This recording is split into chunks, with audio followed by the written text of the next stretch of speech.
Bolsonaro foi indiciado aí por inúmeros crimes, né? Então, a gente vê a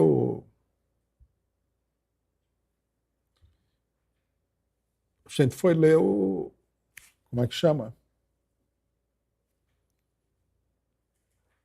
A peça de indiciamento do procurador,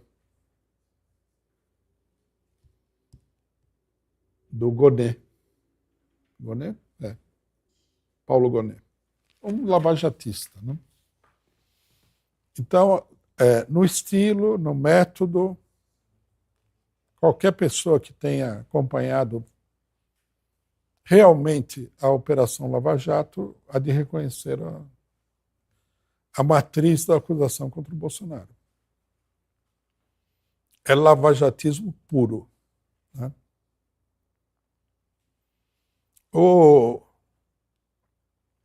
A peça que pede o indiciamento do Bolsonaro,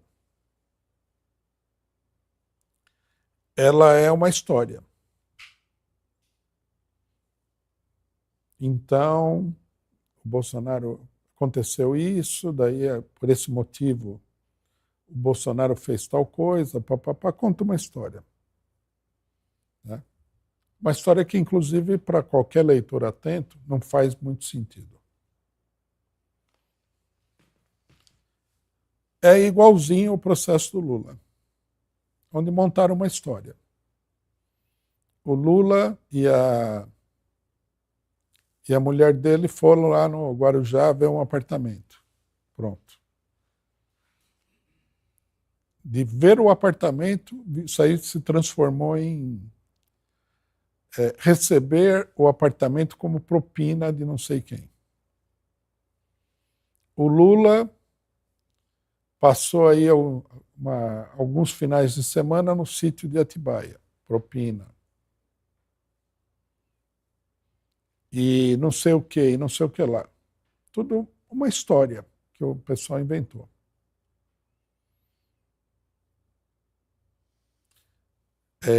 A concatenação do negócio na peça, né? Peça literária, na minha opinião. Não é uma peça literária de muita qualidade, não. Mas é uma peça literária.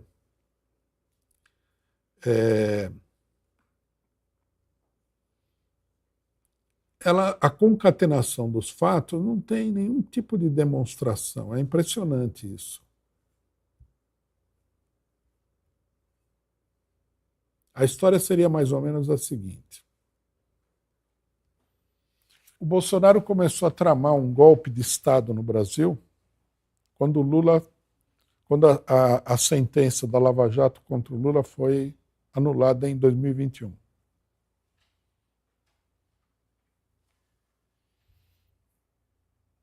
Aí, né, a partir daí ele começou a arquitetar um golpe de Estado. O primeiro problema dessa peça é que o Bolsonaro não foi para o golpe de Estado, ele foi para as eleições. E ele quase ganhou a eleição.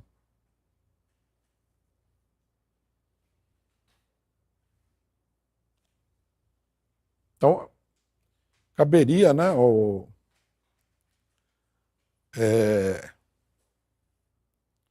ao procurador demonstrar, né, qual era o plano bolsonarista, que era ganhar as eleições e, se ele não ganhasse as eleições, dar o golpe de Estado.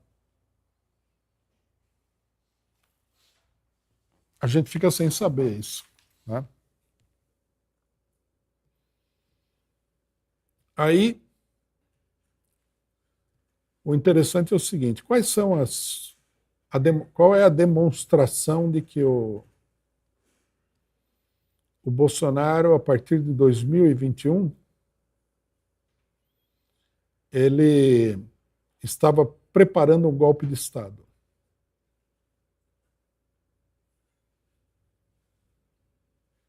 Ele fala o seguinte: em 22 de março de 2021, poucos dias depois de Lula da Silva haver superado a causa da inelegibilidade, O grupo de apoio do então presidente da República, que formará o núcleo da organização criminosa, cogitou do presidente abertamente passar a afrontar e a desobedecer às decisões do Supremo Tribunal Federal, chegando a criar um plano de contingenciamento e fuga de Bolsonaro se a ousadia não viesse a ser tolerada pelos militares. Quer dizer que o Bolsonaro, então, nesse momento, não estava preocupado com ganhar a eleição, ele estava preocupado em fugir do país. Não faz o menor sentido.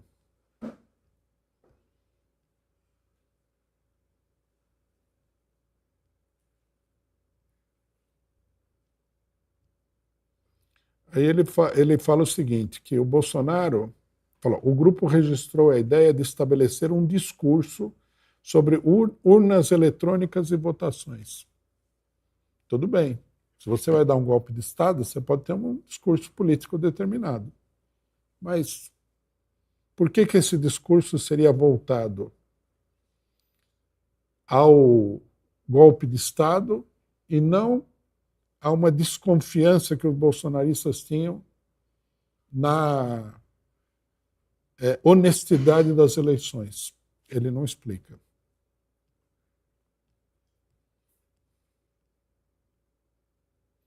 Ele fala o seguinte, em 29/7/2001, quer dizer, 2021, Jair Bolsonaro deu curso prático ao plano de insurreição por meio de transmissão ao vivo das dependências do Palácio do Planalto pela internet. Lendo isso daqui, eu pensei, será que eu perdi alguma coisa na situação política daquela época? Que o Bolsonaro chamou a insurreição e eu não vi? Aí o que o Bolsonaro fez, que era o início do plano de insurreição?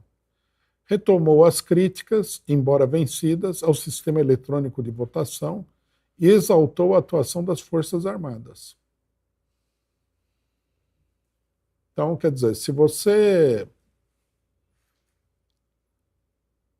fizer críticas ao sistema de votação, você já é suspeito de insurreição. Como assim, pô? Daí fala, a partir de então, os pronunciamentos públicos passaram a progredir em agressividade, com ataques diretos aos poderes constituídos, a inculcar sentimento de indignação e revolta nos seus apoiadores e com o propósito de tornar aceitável e até esperável o recurso à força contra o resultado eleitoral em que o seu adversário político mais consistente triunfasse.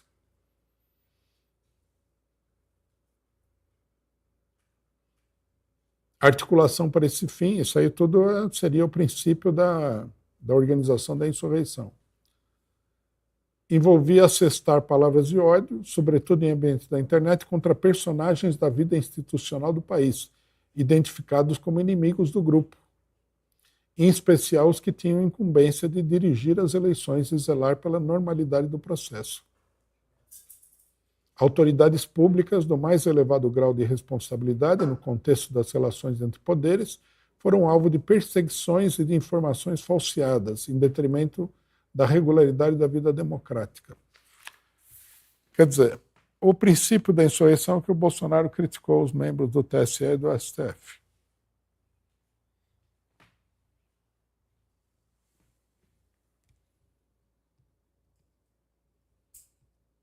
E a coisa vai por aí, né? É tudo...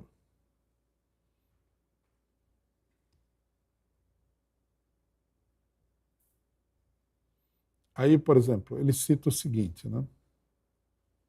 Nesse momento, um dos generais denunciados, a quem se conferia elevado prestígio no meio castrense, solta a frase incitadora e reveladora do ânimo com que os atos se inspiravam. Aspas. O que tiver que ser feito, tem que ser feito antes das eleições. Se tiver que dar um soco na mesa, é antes das eleições. Se tiver que virar a mesa, é antes das eleições. Mas eles mesmos falam que o golpe de Estado teria acontecido depois da eleição. Então, qual é o sentido disso aqui? E o que significa soco na mesa?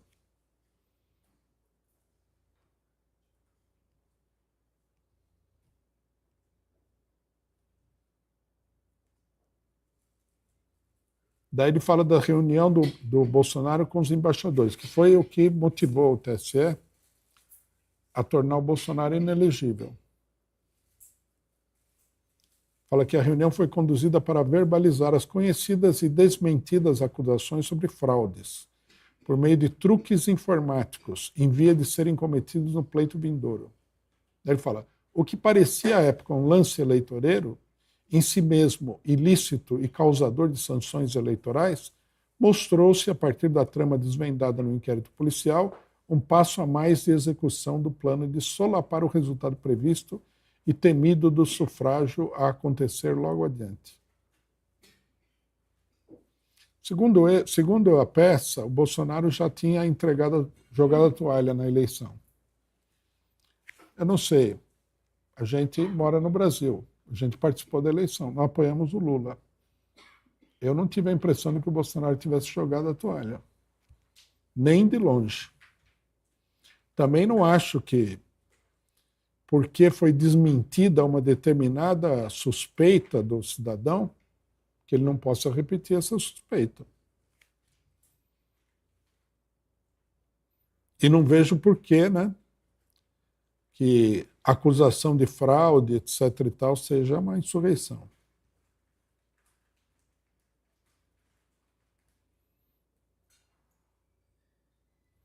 Ele fala o seguinte, né? Ganha um significado contundente estas frases pronunciadas pelo presidente da República no evento. Nessa altura, vocês estão pensando que o Bolsonaro ia falar que tinha que invadir o STF, né? Não. Estamos tentando antecipar um problema que interessa para todo mundo. O mundo todo quer estabilidade democrática no Brasil. Isso aí revela que o Bolsonaro estava preparando a insurreição. Daí ele fala, preparava-se a comunidade internacional para o desrespeito à vontade popular apurada nas eleições de outubro.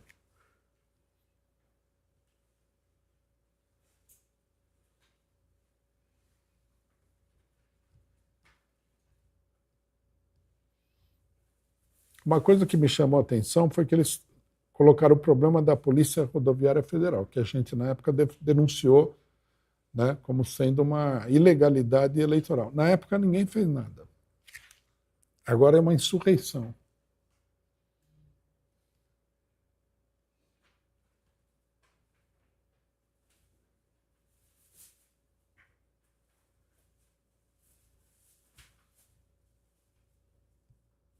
Para que eles não encontraram nada, mas apesar disso a acusação de fraude persistia. Se você não encontrou nada, não quer dizer que não houvesse nada. O Bolsonaro estava certo em dizer que teve fraude? Não sei. Mas que ele tinha o direito de falar, ele tinha. A narrativa falsa das fraudes nas urnas foi alimentada pelos integrantes da organização que repassavam material desse tipo para influenciadores digitais. Quer dizer, o Bolsonaro repassava o material dizendo que a eleição estava em perigo de ser fraudada para os seus apoiadores.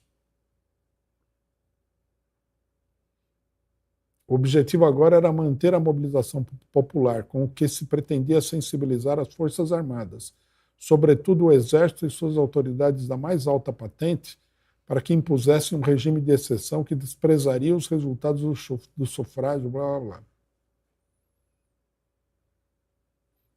Aí ele continua falando que o Bolsonaro denunciava a eleição.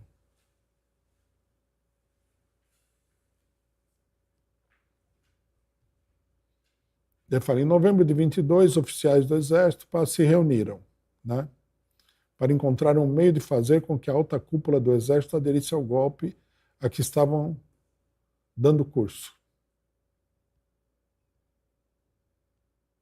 Daí fala que a organização criminosa atuou para pressionar o comandante com cartas, etc., agitando colegas em prol de ações de força.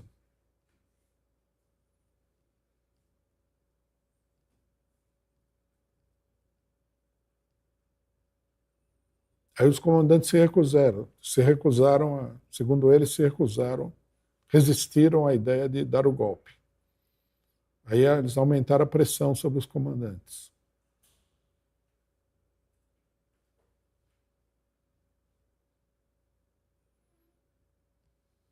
Daí fala do negócio dos kids pretos, que tinham, eles acharam um documento que fala um documento, um papel escrito lá que falava de matar o Jeca, o Joca e o Juca.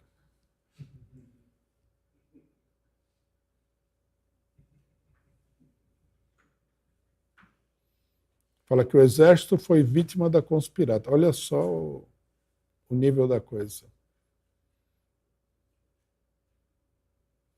Os oficiais generais que resistiram sofreram sistemática e insidiosa campanha. Quer dizer, segundo essa peça aqui, quem salvou o Brasil foram as Forças Armadas.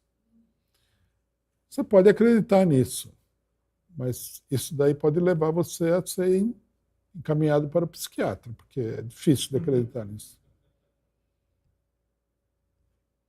Aí fala agressões morais. Você vai conseguir convencer um general a dar um golpe através de insultos na internet. Sim, claro. Fosse tão fácil assim, né?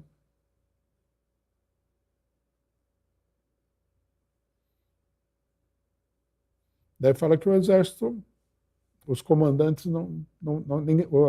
as Forças Armadas não aderiram. Se não aderiram, não houve golpe. Ele mesmo está falando. Mas aí, né, vem a famosa criatividade jurídica lá Alexandre de Moraes. Ele fala, mas crime houve. Tanto o artigo tal como o artigo tal tipificam atentado contra as instituições democráticas, portanto, a tentativa, até pela acaciana verdade de que os golpes que se consumam não dão ensejo à punição dos vitoriosos. A tentativa é o fato punível descrito por lei. Só que acontece o seguinte, né? Tentativa de golpe é você botar os tanques ou botar um pessoal armado nas ruas para dar o golpe. Isso é uma tentativa de golpe. Aqui não houve tentativa nenhuma. Se o que ele fala anteriormente é verdade, na melhor das hipóteses, alguém cogitou de dar um golpe. Mas isso também não fica claro aqui, que cogitaram de dar o golpe. O documento do cidadão falando do Jeca, Joca e Juca não significa grande coisa. Qualquer um pode escrever esse documento, pelos motivos mais diversos. Daí, veja como é fraca, né, a peça do senhor procurador. Não há, afinal, justificativa para o comportamento dos sediosos. Tudo bem. Tem muita gente que faz coisas, tem comportamento que não tem justificativa, mas e daí? No regime da Constituição em vigor, cabe à Justiça Eleitoral proceder à administração e controle judicial das eleições. Não existe a competência de militares, papapá. Essa competência, daí ele começa, é detida apenas pelo judiciário. É um direito de qualquer cidadão achar que a eleição não foi correta, mesmo que ele não tenha provas. É um posicionamento político, né? Você pode, por exemplo, tirar a conclusão de que uma eleição foi fraudada pelo resultado que você considera que é estranho da eleição. Você não precisa ter provas técnicas. Daí fala, repare-se que a Justiça Eleitoral esmerou-se na exaustiva demonstração pública da lisura. Tudo bem, mas eu não sou obrigado a acreditar no que eles falaram.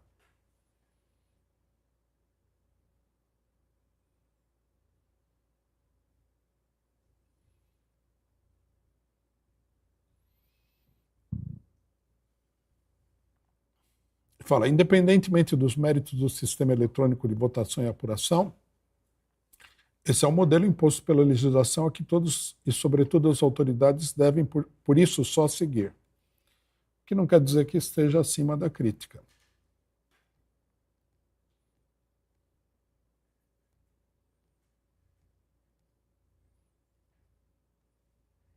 A única coisa que tem aqui que é, digamos assim, um fato, né, é que no 8 de janeiro um pessoal foi lá ocupou a Praça dos Três Poderes, invadiu prédios públicos, quebrou um monte de coisa lá e foi embora. Que eu saiba, não vi que eles tivessem feito nenhum tipo de exigência da tomada do poder nem nada. Foi uma manifestação. O pessoal não estava armado, apesar de que todo mundo está sendo acusado de insurreição armada. Então, isso aí, segundo eles, isso aqui seria a culminação do golpe. Um golpe, vamos falar que é verdade, se fosse um golpe, o Bolsonaro tem que ser preso por ser um estúpido, não por tentar dar o golpe. É incrível isso aqui. Ele conta uma história e ele vai juntando arbitrariamente os acontecimentos para mostrar que o Bolsonaro efetivamente organiza. Todos os acontecimentos desse período ele junta para mostrar que o Bolsonaro já estava preparando o golpe com mais de um ano de antecedência da eleição. Não é nem a versão que eles apresentam não é nem verossímil. Porque todo mundo sabe que o Bolsonaro disputou energicamente a eleição. Inclusive, na peça ele fala que o Bolsonaro teria falado que ele ia ganhar a eleição com o pacote de bondades que ele decretou em 2021. E o pacote de bondades é uma demonstração de que ele estava seriamente empenhado em ganhar as eleições. Não há nenhuma demonstração de nenhuma articulação do Bolsonaro depois do golpe. Eu vi um pedaço do depoimento do Mauro Cid, que é a única testemunha que eles têm, que eles usam, onde o cara fala que depois da eleição o Bolsonaro ficou deprimido. Ficou até doente por ter perdido a eleição. O que também não bate com a ideia de que o cidadão estivesse preparando um golpe depois das eleições.